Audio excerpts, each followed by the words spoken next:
Assalamualaikum warahmatullahi wabarakatuh. Perkenalkan, nama saya Rizky Hidayatullah dari Teknik Informatika.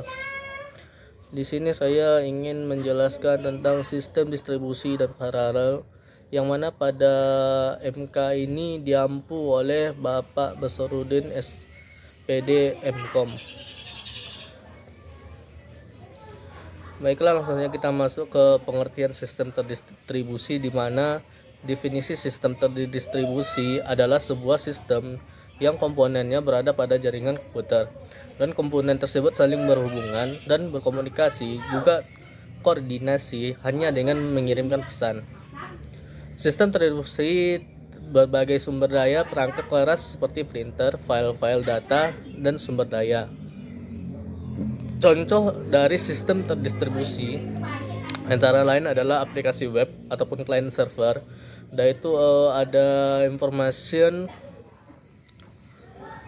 seperti Google, Yahoo, Wikipedia, dan YouTube, yaitu education ataupun e-learning, transportation contohnya seperti GPS, yaitu ada grid computing, adapun mobile working system, ada data sharing, ada multiplier, dan ATM machine.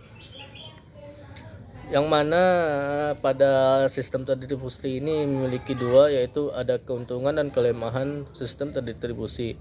Keuntungannya dari segi ekonomi lebih murah jika dibandingkan dengan centralized system.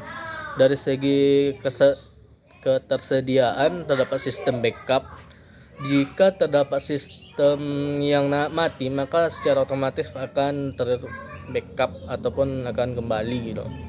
Yaitu ada dari segi perkembangannya, aplikasi ini lebih mudah untuk penambahan kecepatan server dapat dilakukan dengan sistem paralel.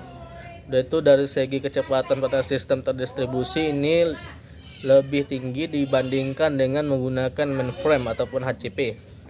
Yang ada pun selanjutnya, kerugiannya adalah software yang mendukung sistem terdistribusi masih terbatas dan belum familiar dengan untuk digunakan, yaitu permasalahan jaringan terdapat berakibatkan terganggunya sistem terdistribusi yang sedang berjalan.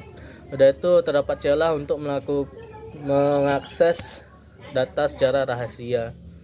Yaitu ada alasan diperlukannya sistem terdistribusi adalah performance-nya, yaitu ada sekumpulan prosesor yang dapat menyediakan energi yang lebih tinggi maksimal.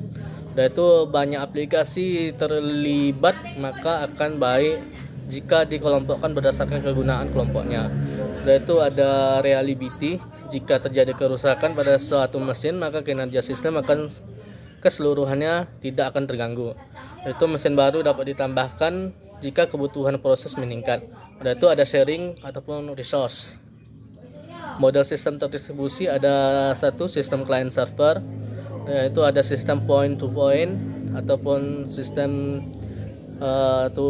point to point, yaitu ada sistem closer.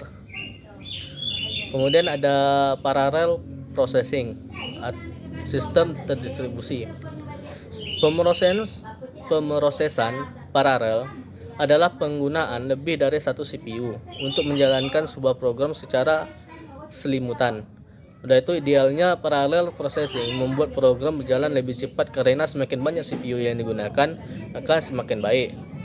Tujuan parallel processing adalah untuk meningkatkan performa komputasi. Semakin banyak hal yang bisa dilakukan secara bersamaan dalam waktu yang sama, semakin banyak pekerjaan yang bisa diselesaikan. Dan itu ada parallel processing. Komputer paralel adalah salah satu teknik melakukan komputasi secara bersamaan dan memanfaatkan beberapa komputer secara bersama. Biasanya diperlukan saat kapasitas yang diperlukan yang sangat besar. Dan itu ada pemrograman paralel tersendiri adalah teknik pemrograman komputer yang memungkinkan eksekusi perintah atau operasi secara bersamaan.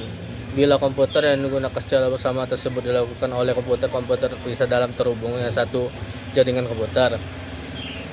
Yang mana pada bahasa pemrograman yang populer digunakan dalam pemrograman paralel adalah MPI ataupun Measured Spacing Interface dan VPM ataupun Parallel Virtual Machine. Yang diperlukan diingatkan adalah komputasi paralel berbeda dengan multitasking.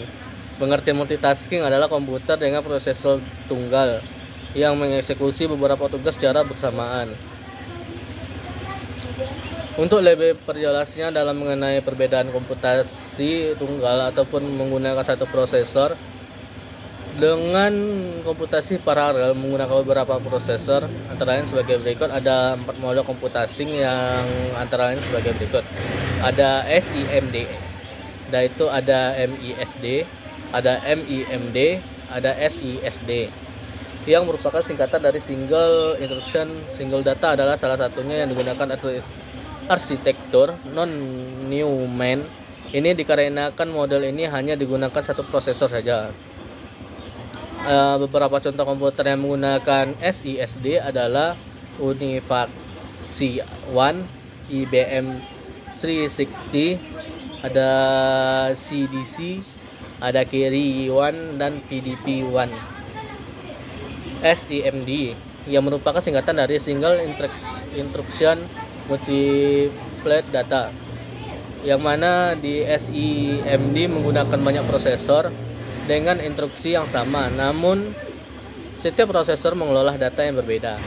Beberapa contohnya yang menggunakan SIMD adalah seperti Thinking Machine CM2 dan Cell Processor ataupun GPU. MISD yang merupakan singkatan dari Multiplate Instruction Single Data, biasanya menggunakan banyak prosesor yang mana setiap prosesor menggunakan instruksi yang berbeda, namun pengelolaan datanya yang sama. Ada MIMD yang merupakan singkatan dari Multiplate Instruction Multiplate Data. MIMD menggunakan banyak prosesor yang mana setiap prosesor memiliki instruksi yang berbeda, pengelolaan data yang berbeda. Kesimpulannya, komputasi paralel jauh lebih menghemat waktu dan sangat efisien ketika kita harus mengelola data dalam jumlah yang sangat besar. Namun keefektifan akan hilang ketika kita hanya mengelola data dalam jumlah yang kecil. Karena data yang dengan jumlah yang kecil atau sedikit lebih efektif jika kita menggunakan komputasi tunggal. Baiklah, sekian yang saya jelaskan tentang sistem terdistribusi paralel. Lebih kurang mohon maaf. Wabillahi taufiq wal hidayah. Assalamualaikum warahmatullahi wabarakatuh.